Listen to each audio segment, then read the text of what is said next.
Hey everybody, welcome back. Today is your final day of Photoshop. I'm sure you're very happy about that. Starting next week, we will deal almost exclusively with After Effects. We will touch on Photoshop again and how it integrates with After Effects, but for the most part, the class will become an After Effects class. That's not to say that you are completely finished with Photoshop, though. You have a design project to do, your midterm project, and that will be almost entirely in Photoshop unless you work a little bit inside Illustrator, a program that we don't necessarily learn a whole lot about in this course. And what I have open here is the design project guidelines. This is available for you on Canvas under Files, so you can take a look at this in excruciating detail. The idea here is that the big project in here is a one-sheet poster. So it's 27 inches wide by 40 inches tall and 300 pixels per inch. So it's a very high resolution image, and you cannot use any copyrighted material. So a little bit dissimilar to what we've been used to for the tutorials in the class, where we can just go on Google and grab any image that we want. You'll have to either come up with copyright-free material or create some stuff on your own. So you can illustrate things. You can do something similar to our Lightbox project, so long as it's complicated enough and looks good. That is a perfectly acceptable way to get around working with copyright. Additionally, if you have your own photos, you can certainly use it, but you'll find that there are a lot of issues when working in a very high resolution like this. Once you bring in like a still from a video, it's going to be incredibly small on your canvas, and once you size that up, even though Photoshop has good image scaling AI, it just tends to not look very good. So if you have artifacts and stuff, that's part of what we'd be looking for in some technical errors in your final project. So that's the big thing, but there are all sorts of little things that go into that one sheet poster. You have to create a logo on your own, and it can't be just out of the box font. So you can't use Helvetica and say that this is your logo. You can use your custom font that we'll be creating today, or you can illustrate a logo by hand. That's fine too. Additionally, there are these three other items. You only have to do two out of these three things. So a collector's ticket, we call it a collector's ticket, but really it's the size of a business card. So you could just kind of print on a business card the same elements that are in your poster, right? So you'll have to kind of reorient things. A poster is like a vertical orientation, and a business card is going to be a horizontal one. So you'll need to decide what parts get cropped, how you fit your logo in there, and how you fit any corresponding information in there that you need to have. You'll need to make sure that your text is large enough to read, but not so large that it messes up your design. There's a note on here about a 1/8 inch bleed area, and that just means that you shouldn't have any area in your collector's ticket that is essential in the outer 1/8 inch. So you can use your rulers inside Photoshop, and then guidelines from there if you'd like, to make sure that your text, which is the big thing, right? That your text does not go over into that bleed area. So this is a common thing with printers. If you're going to print a business card or anything on some card stock like that you don't want to put your text so close to the edge that it might get cut off during the printing process. So we're going to put that 1/8 inch bleed area. That doesn't mean that this area needs to be like white. It can be potentially. You could do a white or black border around it, but just make sure that your text or any very essential information does not go into that bleed area. So if you have a portrait of a character, you probably don't want to put their eye in the bleed area either, right? Or their mouth in the lower bleed area. And then there's the Netflix standards for display art. There's a PDF also in the Files tab on Canvas that will explain just what these things are. So you have basically everything that would be deliverable items to Netflix if you were, say, working for a distributor sending promotional items to Netflix for display on their apps and on their website and stuff. So you have to have a title card and a horizontal ad thing and then a vertical version. So if you've ever been on Netflix, you can see like it's basically like movie posters or movie covers that you're kind of scrolling through. You're basically doing that out of your poster elements, and then you see like a little thumbnail from time to time too. You're creating all of those things that would be necessary for Netflix standards. And when you pop into that PDF, you'll find all of the strict guidelines. So it has to be a very specific resolution for each thing. And you'll find that the thumbnail might throw you just a little bit since it's so small. What kind of information can you actually get across there? It's probably just the title and maybe a very small portion of your poster. Finally, here you see this optional t-shirt design. So if you would prefer to do this over the collector's ticket, that's just fine by me. But the idea here is that you would create a t-shirt that would be intended to be printed. So you can use Threadless or Redbubble.com, and you don't actually have to get it printed, but you do have to create the store, which is free, and then publish your item there. So you could potentially make money off of Redbubble. Redbubble has like set up your own store and create merch kind of thing, and all you have to do is upload your designs, and then people can buy them directly from Redbubble, and then you see a portion of the revenue. So if you create that stuff and you send me the link, you can do this instead of this. But the idea here is both of these things are print items. So we need to translate our poster from RGB and CMYK to just CMYK. So you'll do that already in your poster, going from RGB to CMYK or CMYK to RGB. All of the Netflix stuff is going to be RGB. And you have something that's specifically print as well. So we'll see how your colors translate and stuff. So sometimes there's a bit of an issue there. If you just switch the color space and everything looks fine, then you probably have no issues at all. But if you do switch the color space and you see that your blues turn teal or your reds turn kind of magenta, then you'll have to correct those colors using like adjustment layers and stuff. So hopefully this is fairly straightforward. It is a pretty big project, and we're not just going to jump straight into it. So you'll find on Canvas under discussions, there's going to be a thread that says pitches for projects. So you'll need to pitch your idea, like what kind of movie you're doing a poster for. It can be a totally fictional movie, or maybe you've done a movie in the past that you want to do a poster for, or maybe you plan on doing a movie in the future and you want to get a head start on promotional items.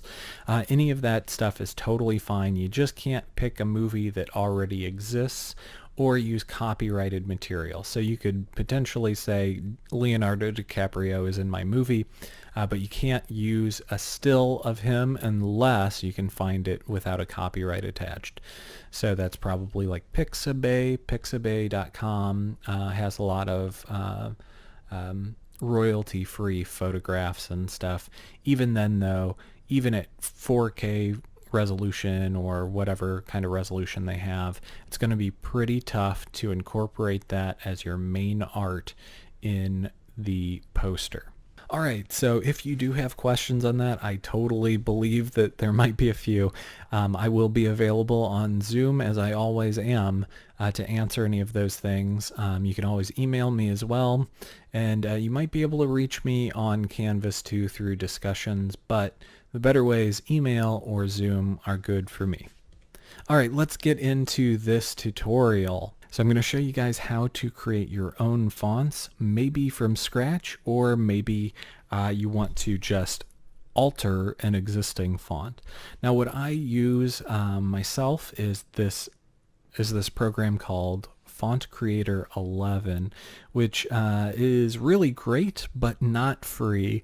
So just want to show you that it exists and that there are a ton of options and flexibility here. So I can open up any TTF file, a true type file, so that's any existing font, and then alter it. If I double click, I can get all of the Bezier curves and adjust those things. I can adjust the size or the skew. There's a ton of options here for me. I could just draw my own font inside the program. That said, it does cost some money and it is somewhat complicated. Instead, we'll use a totally free service. It could cost if you wanted to do the professional version, but it's just called calligrapher.com. So if we go to Calligrapher, that's Calligrapher without an E, so it looks like this up at the top there. If we head to that website, we can sign up. It's totally free to sign up unless you want to do like very complicated fonts or create more than one font at a time. So if you're working on one font and then you decide you want to work on another one, you'll need to create multiple accounts unless you want to pay for it. If you do pay for it, I think it's like $8 or something, so it's not too terribly expensive. So once you go to the website and sign in, you should see something just like this, and it gives you some options to create templates and then upload those templates and turn them into fonts and stuff. What I went ahead and did for you is I created a couple of templates that are just under files on Canvas. If you don't want to create your own template, feel free to if you want to. But if you want to just use like a kind of standardized one that I've created for you, feel free to just grab mine. So you'll download this and you'll fill it out completely. So you could print it and actually write over the template and then take some stills of that template. You just snap some photos with your cell phone. If you do go this route, I would highly recommend that you download an app called a document scanner. That gives you like a high contrast. It looks like, just writing instead of lots of grays and big files and stuff like that. But you just want to make sure that you take a picture of the template that has all four corners in it, and it has a little QR code that tells Calligrapher which numbers and letters are contained on the template. So you create your template and download it if you want. You can also use mine. There's a couple on there for you. One of them doesn't have letters visible and the other one does, so you can see kind of where the letters are actually supposed to go. So if you have something like a lowercase g or a q, the descenders on the letters, you can see where those things are supposed to stop and where they begin and stuff like that. So if you're at all new to this, maybe the one that actually has the letters shown is the one for you. Now, you can just use your pen to do it, but you can also use Photoshop, and that's kind of what we want to get into today. So I'm going to go ahead and load up Photoshop and pop in my Calligrapher template.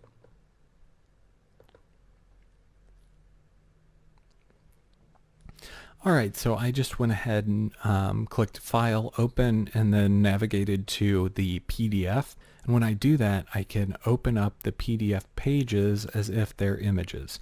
But I can only do one at a time, so I'll have to open it several times since there are 5 pages here. I'm just going to open up number 1 really quickly so I can show you how this works. Alright, so there is our template. So what we want to do is we want to just use our horizontal type tool. We'll create a text box inside the exclamation point box area, and then we can put an exclamation point with any font of your choosing, but we'll find something that at least kind of closely matches what we're going for with our font. So in my case, maybe Brandon Grotesque makes sense. From here though, we need to make it our own. So we have a few options, and probably the easiest option, well, you could use free transform tools, but if you did that, it's not really changing the font in any way that we couldn't already do inside Photoshop really, really easily, right? So if we typed everything out and then just stretched it, we could just stretch it from the original font. So that's not helping us too much. But what we could do is we could go into Edit And then that puppet warp that we learned about last week, if I go ahead and press OK to turn it into a raster image, then all of a sudden I have some options when I put some puppet pinpoints. I can stretch my the top part of my exclamation point, and maybe I could take the sides and expand those a little bit too. And that's probably way too much, so I'm getting these weird points on the side. But you get the idea. If that was what I wanted, some kind of like ink blot sort of typeface that I'm creating, then that's exactly what I'm doing, right? So that's the easy way to manipulate a font and turn it into your own. The harder way to do it is to kind of trace things with the pen tool or even like a brush, so that it is entirely your own. You put your exclamation point or whatever letters you want down first, and then just opacity that down, and then we'll create a new layer for our maybe brush. And then we will kind of paint in an approximate shape to what already existed. And then we can always manipulate it a little bit. So maybe I want to make it a little bit taller here. Let's go with that.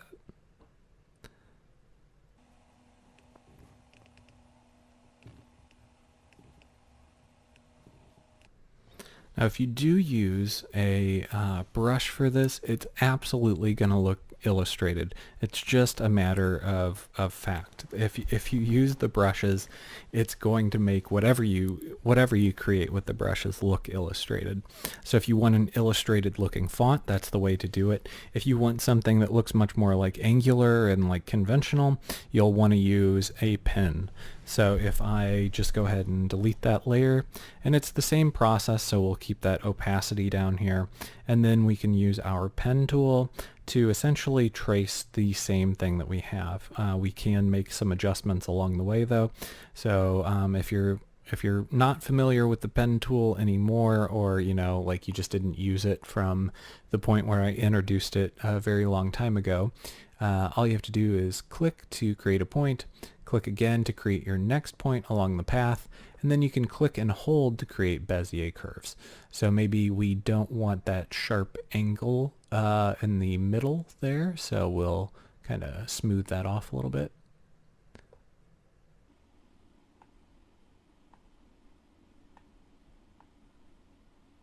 And when we complete our path, so when our last point touches our first point, we have some options to make a selection, which we did before, or make a mask, which we've done several times, or we can create a shape and we can just make that a shape.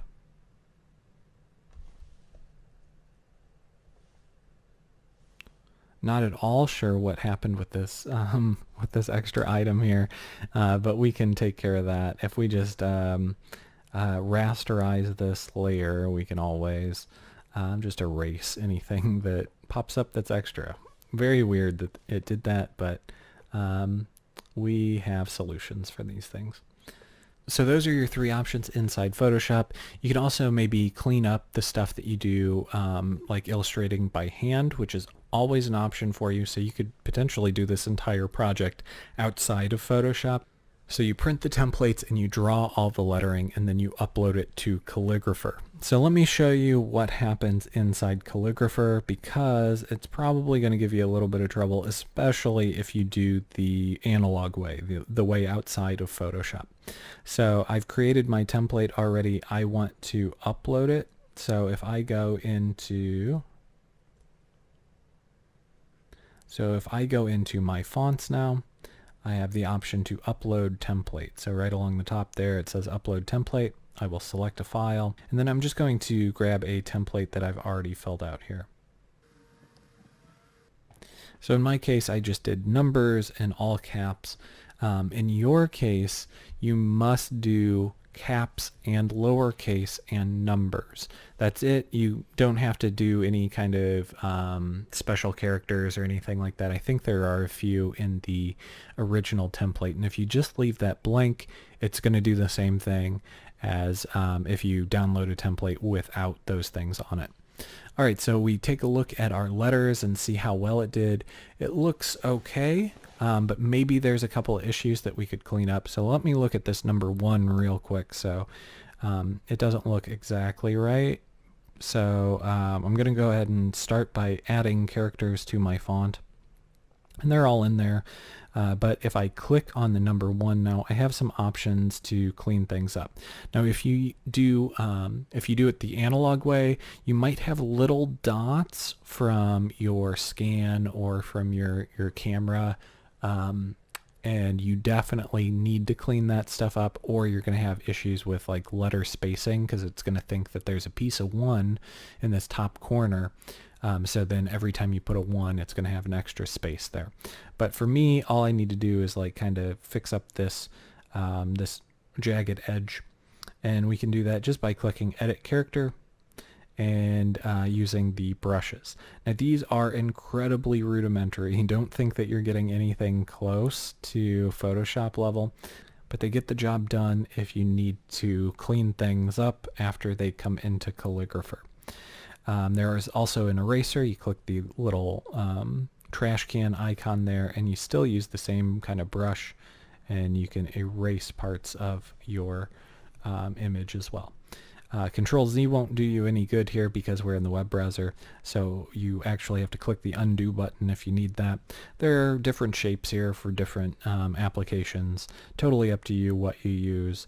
When you're happy with your adjustments, you click Save and Close, and then that is applied to your font. So you can go back to your font and find the other letters that may be off or may have some residual marks that you need to take care of. When everything looks good, you click Build Font, and it will create your font. You name it, so I'll call this Trevor's Font. And we click Build. And then we get a quick look at what our font looks like in action. This is what the spacing looks like. And then we can download it as either a TTF or an OTF. Chances are either one of these is going to work on both a Mac and a PC. It's a long time ago it didn't work that way, but today it's fine. So all you have to do is right click and go Save Link As. And you can save that on your hard drive or wherever you can find it easily. Now, if you have some issues with spacing, and you can see it here, chances are you can take care of that back in the font editor. So if you go back to my font, you can see all those letters. Maybe there's those residual dots that are causing this issue. Also, you can go under Edit Font Details, and you can change the spacing. So if it's like a spacing issue between every single letter, it's like a constant thing, you can adjust that through here. When you're happy with whatever changes you have, click Save, and then it's going to make those adjustments for you. Then when you click Build Font, I'll just call it my font since it's a little bit quicker that way. We'll see now that my spacing is a little bit smaller, and now it's called my font regular, right? So this is all you have to do for this week. I know that the tutorial is short, but the actual creation of the font is kind of tedious. So put on some good music and spend a little bit of time drawing some letters. It's not exactly fun, but it is rewarding in the end when you have a nice font to type with. Now you can use this font, you can install this font really easily. You just click that TTF or OTF, and then you'll get an option for installing a font. So I'll go ahead and do that real quick for you.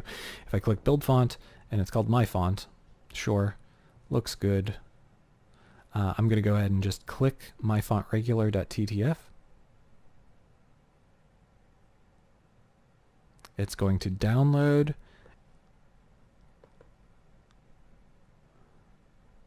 So my font regular, if I open this with Windows Font Viewer, and that should be the preset for you if you don't have like a font creator or something like that, then we can see our font. The only thing in this capitalized area is the T and then the numbers here.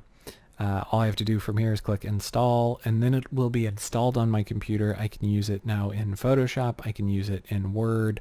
I can use it anywhere, so long as I'm opening this program on my computer. So that's the idea. You're going to create an OTF or a TTF, or you can have both, that's fine. And then you're going to attach that to a discussion on Canvas. So everyone will have access to everyone's fonts. So if you find that somebody has a font that works better for maybe your poster, you can reach out to them and ask, hey, can I use your font? And that's totally safe to do. You can always collaborate with others.